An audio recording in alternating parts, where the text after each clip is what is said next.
जय हिंद साथियों, आज की वीडियो में जो हमारी क्लास होने वाली है वो क्लास रिलेटेड है समांतर श्रेणी के अर्थमेटिक प्रोग्रेशन से। बोर्ड पर जो क्वेश्चन दिया गया है वो समांतर श्रेणी का क्वेश्चन है। क्वेश्चन दिया गया है समांतर श्रेणी 3, 8, 13, 18 का कौन सा पद 78 होगा। मतलब हमें n की वैल्यू बतानी है कि वह कौन सा पद होगा जिसका मान हमें 78 होगा। तो फॉर्मूला हमें समांतर श्रेणी का एक प्यारा सा पता है, an बराबर होता है a plus n minus 1 into D. अब सबसे पहले हम d का मान कैसे निकालेंगे, तो d बराबर होता है a2 माइनस a1। मतलब पहला पद जो है वो दूसरे पद में से हम माइनस कर देंगे तो हमें d की वैल्यू पता चल जाएगी। तो यहाँ पहला पद a बराबर क्या दिया है, 3 दिया है, और d की वैल्यू अगर हमें निकालनी है तो a2 माइनस a1 करेंगे तो d बराबर हो जाएगा 8 माइनस a1 की वैल्यू 3, तो d बराबर आ जाएगा हमारा 5। यहां तक बात समझ में आ गई।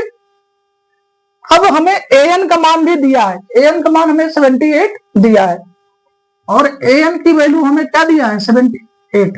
अब यहाँ पे हम इस वैल्यू को पुट कर देंगे तो an की वैल्यू जो है 78 है, a की वैल्यू जो है यहाँ से हमें 3 दिया है, प्लस n की वैल्यू पता नहीं है -1, और d की वैल्यू यहां से हमें पता है 5।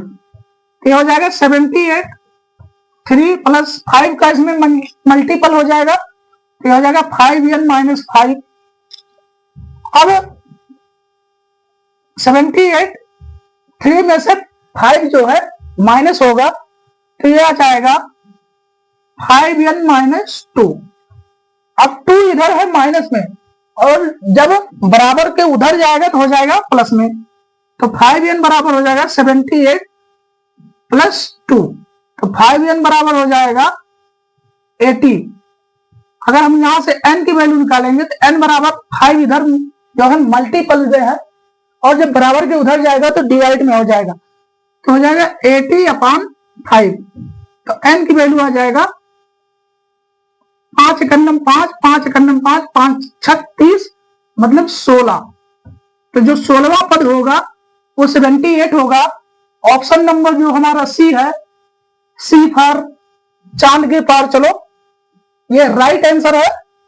मतलब हमारा 16वां पद जो होगा वो 78 होगा, तो 16 इसका करेक्ट आंसर होगा।